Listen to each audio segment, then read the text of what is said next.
You ask Tiger to solve. This deals with linear equations with one unknown. The final result is x equals -3/4. Let's solve it step by step. Simplify the expression. Expand the parentheses. Simplify the arithmetic.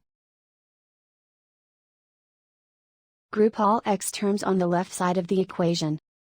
Add 3x to both sides. Simplify the arithmetic. Group like terms.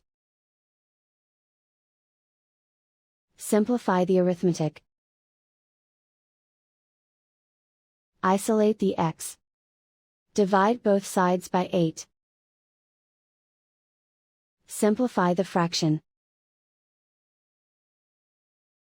Find the greatest common factor of the numerator and denominator.